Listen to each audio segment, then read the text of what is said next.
शुरुआत करते हैं एचडीएफसी बैंक के साथ। सबसे पहले बात कर लेते हैं कंपनी के ग्रॉस एडवांसेस की। अगर साल दर साल देखा जाए तो यहाँ पे करीबन हमें 5.5% की बढ़त देखने को मिली है। इनफैक्ट कंपनी का जो डिपॉजिट एवरेज है उसमें भी 16% का इजाफा आया है। कासा डिपॉजिट 5.7% रहा है साल दर साल। अगर एवरेज एयूएम की बात करी जाए तो वहां पे भी 7.3% का एक हमें अपटेक देखने को मिला है। और जो ये नंबर्स हैं इस लिहाज से हमें थोड़े अच्छे लग रहे हैं। नंबर्स एचडीएफसी बैंक के डिसेंट हैं, अच्छे हैं। सबसे इंपॉर्टेंट एचडीएफसी, मैं आज सुबह ही मेंशन कर रहा था, हम लोग हमेशा डिपॉजिट मोबिलाइजेशन पे फोकस कर रहे हैं। लास्ट क्वार्टर से इस क्वार्टर में डिपॉजिट मोबिलाइजेशन में अच्छा खासा इंप्रूवमेंट हुआ है। और इंपॉर्टेंट इसीलिए क्योंकि 2023 में जब एचडीएफसी लिमिटेड का एचडीएफसी बैंक में मर्जर हुआ था तो लोन पोर्टफोलियो तो बढ़िया आ गया था, डिपॉजिट्स नहीं आए थे, ठंडे थे, तो वो समीकरण बैठ नहीं पा रहे थे। इनको या तो डिपॉजिट्स मोबिलाइज करने थे या फिर लोन ग्रोथ को कंट्रोल में रखना था। तो और लोन ग्रोथ कंट्रोल करना मतलब धंधे को रोकना, एडवांसेस रोकना, तो ये दिक्कत वाली बात थी। डिपॉजिट इसीलिए हर क्वार्टर जब से मर्जर हुआ है तब से स्ट्रीट क्लोजली वॉच आउट कर रही है, उसमें एक इंप्रूवमेंट है। तो शायद ऐसा कहना चाहिए क्वार्टरली अपडेट के लिए थम्स अप ही है।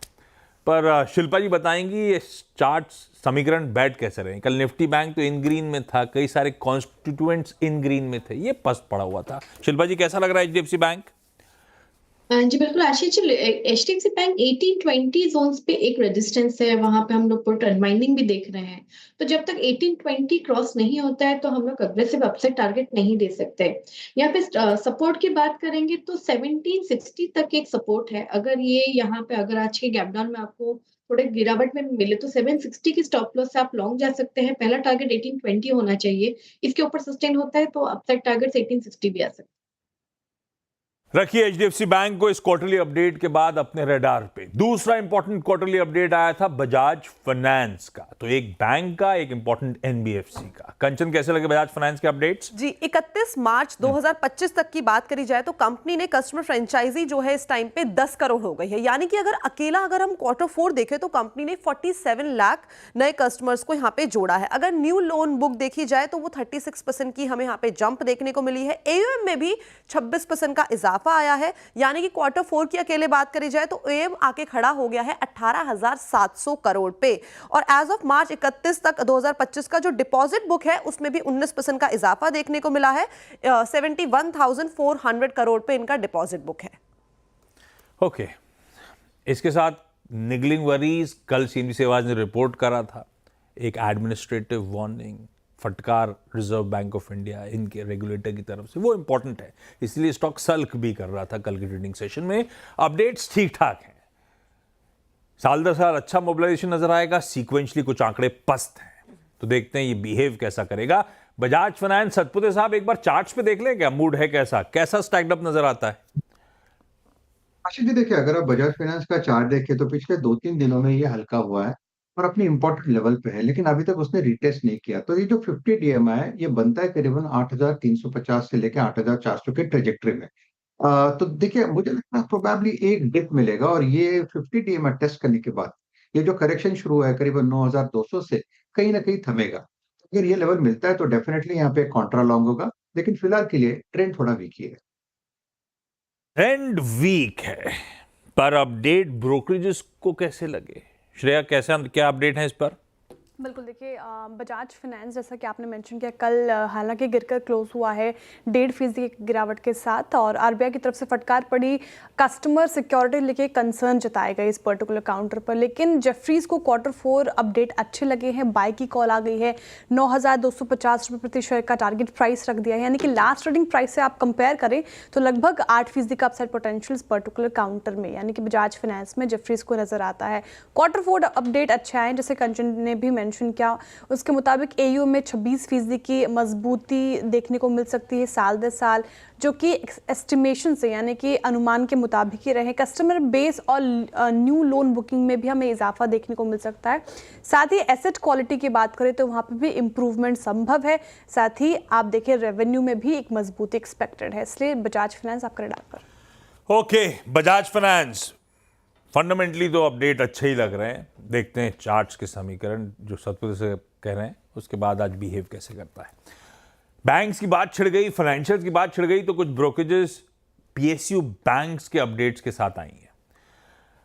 एक तो शिल्पा जी के रडार पे आज बैंक्स थे टॉप कॉल्स में, एक बहती साहब की। बहती साहब, आप जरा एसबीआई का चार्ट रेडी रखना, आता हूं आपके पास। कौन कौन से पीएसयू बैंक रडार पे हैं श्रेया? जी, यूबीएस ने रिपोर्ट जारी की है एसबीआई पे, बैंक ऑफ बड़ौदा पे। एसबीआई पे से शुरुआत करती हूँ। देखिए, अपग्रेड कर दिया है इसको, न्यूट्रल की कॉल दे दी है। टारगेट प्राइस की बात करें तो 840 रुपये प्रति शेयर का टारगेट प्राइस रख दिया है, यानी कि 7% का अपसाइड पोटेंशियल एसबीआई में यूबीएस को नजर आ रहा है। क्या अच्छा लग रहा है? तो उनको लग रहा है कि रिस्क रिवॉर्ड रेशियो जो है वो बैलेंस्ड है फिलहाल इस पर्टिकुलर काउंटर में। निम्स भी सस्टेन कर सकता है। लिक्विडिटी में आप देखें तो यहाँ पे सुधार की उम्मीद जताई जा रही है। इसके साथ ही रिस्क 2 गिनाए हैं हालांकि एसबीआई पर यूबीएस ने। एक तो ग्रेटर कॉम्पिटिटिव इंटेंसिटी एक रिस्क है, साथ ही एसबीआई रिलेटिवली लो है फिलहाल, लेकिन लोन बुक काफ़ी ज़्यादा बेहतर रह सकती है और डिपॉजिट ग्रोथ में भी एक इजाफा देखने को मिल सकता है, इसलिए एसबीआई फिलहाल आपके रडार पर रहेगा। बैंक ऑफ बड़ौदा पे भी यूबीएस ने रिपोर्ट निकाली है, इसको भी अपग्रेड कर दिया है, बाय की कॉल दे दी है। टारगेट प्राइस की बात करें तो 290 रुपये प्रति शेयर का टारगेट प्राइस रख दिया है, यानी कि लास्ट ट्रेडिंग प्राइस से 22% का upside potential bank of Baroda में यूबीएस को नजर आ रहा है। वैल्यूएशन यहाँ पे आकर्षक लग रही है, यहाँ यूबीएस को। आउटलुक स्टेबल लग रहा है। निम्स पर कम प्रेशर है कॉम्पिटिटर्स के मुकाबले बैंक ऑफ बड़ौदा में। क्रेडिट कॉस्ट भी माफ कीजिएगा कंट्रोल में रहेगा। फाइनेंशियल ईयर 2025-27 के लिए लोन ग्रोथ में इजाफा देखने को मिल सकता है। एस्टिमेट रिटर्न ऑन एसेट्स और रिटर्न ऑन इक्विटी को भी बढ़ा दिया गया है, तो बैंक ऑफ बड़ौदा भी आपके रडार पर रहेगा। एसबीआई और bank of Baroda. Bank of Baroda तो एक बाय है, एसबीआई न्यूट्रल है, टारगेट प्राइस बढ़ाया है। बात सही है, लिक्विडिटी इंजेक्ट कर रहा है reserve bank of India, income tax के रिबेट्स आने हैं, 8th पे कमीशन इंप्लीमेंट होना है, तो इवेंचुअली क्या होगा, लोन और डिपॉजिट मोबिलाइजेशंस या ग्रोथ उन पॉकेट्स में देखने को मिलेगी। ये सब पर्कुलेट होकर एसबीआई को फायदा देगा, इसीलिए इन्होंने टारगेट थोड़े से बढ़ा दिए। खैर, बहुत ज्यादा फंडामेंटली दमखम तो नजर नहीं आ रहा है, यहां से बहुत ज्यादा अपसाइड तो है नहीं। चार्ट्स पे समीकरण बहती साहब लेकिन कैसे खड़े हैं? जी आशीष जी, सारे पीएसयू बैंक्स में मोमेंटम बहुत स्ट्रांग बना हुआ है और एसबीआई में जो रिस्क रिवॉर्ड है वो काफी फेवरेबल है इन लेवल्स पे लॉन्ग जाने के लिए। तो यहाँ 767 का स्टॉप लॉस लगाकर खरीदारी की सलाह रहेगी 797 तक के टारगेट्स के लिए। ओके, ये है बैंक्स और सरकारी बैंक्स का तड़का। अरे यार, एक और ब्रोकरेज है, इंडसइंड बैंक पे भी आया क्या? जी, क्या कह रहे हैं? जी, गावा सर सुनना चाहेंगे। कोर पोर्टफोलियो में उनके। यूबीएस ने इंडसइंड बैंक पर अपनी राय निकाली है। देखिए, सेल की कॉल यहाँ पे भी आ गई है यूबीएस की तरफ से। टारगेट प्राइस कट कर दिया है 600 से 770 से घटाकर 600 रुपये प्रति कर दिया है इंडसइंड बैंक पे यूबीएस ने। कई सारे पॉइंटर्स हैं जिनको बिल्कुल पसंद नहीं आ रहे, कई सारे ओवरहैंग्स हैं इस पर्टिकुलर काउंटर पे जो स्टॉक को और डीरेट कर सकते हैं, ऐसा यूबीएस का मानना है। आप देखिए, डिपॉजिट फ्लो, नए सीईओ, कई सारे फेरबदल हो रहे हैं कंपनी में, एक्सटर्नल ऑडिटर, ये कई सारे ट्रिगर्स हैं जो फोकस में रहेंगे फिलहाल। लोन ग्रोथ की बात करें तो वहाँ पे भी एस्टिमेशन कम है, वहाँ पे भी नरमी देखी जा सकती है। निम्स को भी रिड्यूस कर दिया है यूबीएस ने, यहाँ पे भी कटौती की है। क्रेडिट कॉस्ट थोड़ा एलिवेटेड रह सकता है, एक ये पॉजिटिव ट्रिगर है, बाकी कोई और पॉजिटिव ट्रिगर फिलहाल इंडसइंड बैंक में नजर नहीं आ रहा यूबीएस को, इसलिए सेल की कॉल। ओके, सेल की कॉल है, अभी भी दबाव बढ़ेगा। वो कह रहे हैं 600 के टारगेट्स। काबा सर रिविजिट कर रहा था, आई एम श्योर करते हो क्या आप रोज? इंडसइंड बैंक अभी भी सरदर्द लिंगर ऑन करेगा ऐसा लगता है? चार्ट्स के समीकरण भी वैसे ही हैं क्या? देखिए, सबसे पहले मैं डिस्क्लोज करता हूँ, ये मेरे पास इन्वेस्टमेंट पोर्टफोलियो में है और नेग्लिजिबल कॉस्ट पे है। Cost is less than 0। तो एनीवे इस विद प्री, तो फिर वो अच्छा, अगर लेस देन 0 है तो उसे कॉस्ट कैसे कहेंगे? क्योंकि सिंपल है, मैंने लिया था प्री आईपीओ, डिविडेंड्स खा के। उसका कोई और वर्ड होना चाहिए ना, कॉस्ट तो खर्चा। अब 0 से कम खर्चा तो खर्चा ही नहीं हुआ ना। नहीं, मतलब डिविडेंड जो खाया है इतना, डिविडेंड भी तो आया ना, तो आई शुड टेक इट। एक बात है, हाँ। जब 1000 टूटा था मैंने कहा था उसमें कि 800 तक आ सकता है, फिर मैंने कहा था कि शायद 500 भी पॉसिबल है, लेकिन उसके बाद मैंने रिविजिट किया। जो टेक्निकल टारगेट है 600 के नहीं है, 580 के। अगर 580 आता है, शायद वहां पर एक बाउंस मिलने की उम्मीद कर सकते हैं, वो जगह बन जाएगी शायद बाइंग के लिए, अगर बाइंग अपॉर्चुनिटी मिलती है, सेटअप सही हो तो 600 नहीं, शायद 580 भी पॉसिबल है। और रिसेंट जो हमने देखा है 606 का, उस पर मुझे कन्विक्शन नहीं था, उसके बाद हमने बाउंस भी देखा है, फिर एक मूव डाउन मूव मिल सकता है, वो ले आ सकता है 580 तक, शायद वहां पर एक बाइसिकल मिले। वीरू और गौरांग सर मिलकर डिस्कस कर रहे हैं, कुछ देर बाद सही वर्ड लेकर आएंगे। एक्विजिशन कॉस्ट लेसर देन 0, तो उसका सही वर्ड क्या होना चाहिए, ये दोनों कंसल्ट करके अभी आपको बताएंगे। इस बीच बाकी सारे क्वार्टरली अपडेट्स कंचन कौन कौन से? जी, शुरुआत करते हैं एवेन्यू सुपरमार्ट की। अगर सबसे पहले हम Q4 के इसके अपडेट्स की बात करें तो जिनका स्टैंडअलोन रेवेन्यू है वो आके पहुंचा है 14,462 करोड़ पे, और साथ ही साथ जो कंपनी के टोटल नंबर ऑफ स्टोर है वो 415 हो गए हैं। कंपनी ने 12 स्टेट्स में अपना जो फुटप्रिंट है काफी ज्यादा स्ट्रॉन्गर साइड पे कर लिया है। L&T फाइनेंस ने भी अपने Q4 के नंबर्स प्रेजेंट करे हैं, जहां पे रिटेलाइजेशन 97% उभर के आया है साल दर साल। रिटेल डिसबर्समेंट की बात करी जाए तो यहाँ पे हमें स्लाइट अपटेक देखने को मिला है 1.2% का, और इसके अलावा अगर लोन बुक की बात की तरफ देखा जाए तो अप्रॉक्सीमेटली 19% की बढ़त हमें यहाँ पे देखने को मिली है। वेदांता पे आज आपका फोकस होना चाहिए। एल्यूमिनियम प्रोडक्शन की बात करी जाए तो यहाँ पे एक मार्जिनल अपटेक 1% का अपटेक देखने को मिला है। सेलेबल मेटल इनफैक्ट यहाँ पे 1% डाउन ही है, लेकिन जिंक इंटरनेशनल में अच्छी खासी बढ़त देखने को मिली है 52% साल दर साल। और ऑयल एंड गैस की बात करी जाए तो यहाँ पे भी प्रोडक्शन जो है 18% घटा, यानी कि मिक्स नंबर्स देखने को मिले हैं। जिंक इंटरनेशनल अप है, बाकी सब में मार्जिनल वो है। आरबीएल बैंक की बात करी जाए इस बार तो टोटल डिपॉजिट में 7% का अपसाइड देखने को मिला है। कासा 4% बढ़ के आया है। ग्रॉस एडवांसेस कंपनी के 11% बढ़े हैं, और जो कासा रेशियो है वो आ गया है 34.1% पे साल दर साल।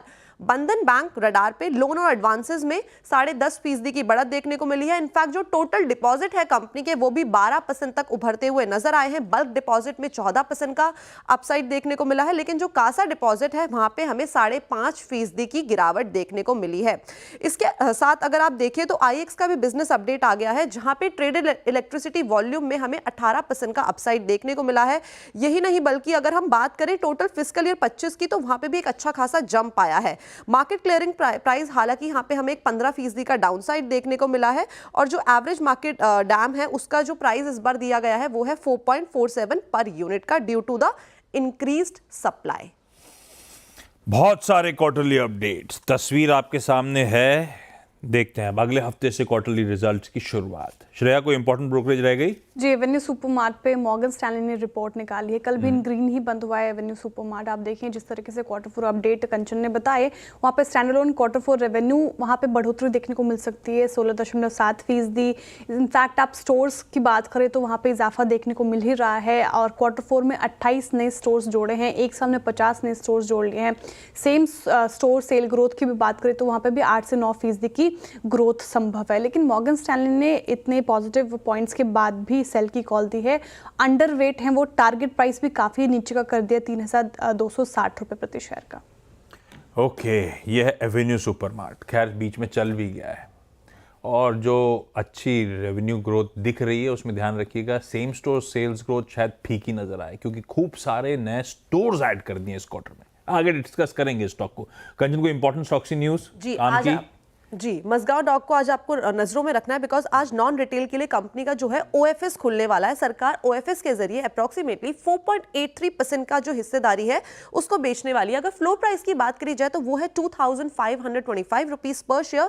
बेस साइज की बात करी जाए तो 2.83% का, और ग्रीन शू है 2% का। और 7 अप्रैल को रिटेल इन्वेस्टर्स के लिए जो ये OFS है वो खुल जाएगा। इसके साथ ही साथ आपको OMCs को और जो एविएशन सेक्टर है वो भी उनके जो स्टॉक से रडार पे रखना है, बिकॉज कल ही हमने देखा था ड्यू टू ग्लोबल अनसर्टेनिटी कच्चे तेल में अप्रोक्सीमेटली 7% की हमें गिरावट देखने को मिली है। जो ब्रेंट क्रूड है वो $70 के नीचे फिसल गया है। इस लिहाज से आज आपको ये सारे के सारे शेयर्स भी नजरों में रखने चाहिए। और सीमेंस आज आपके खासा फोकस में होना चाहिए, बिकॉज सीमेंस के F&O कॉन्ट्रैक्ट का जो है वो आज एक्सपायर हो जाएंगे। इसके साथ ही साथ सीमेंस के एनर्जी डीमर्जर की वजह से आज हो सकता है कि हमें इसके अंदर एक भरपूर एक्शन देखने को मिले। ओके, चलिए भाई, ये है आज के सारे इंपॉर्टेंट खबरें, ब्रोकरेजेस सब चर्चा कर डाली। अब रिएक्शन आने देते हैं, उसके बाद रिविजिट करेंगे इनमें से इंपॉर्टेंट स्टॉक्स। मुनाफे की तैयारी समेट रहे हैं, ट्रांजिशन के उस पार पहला सौदा।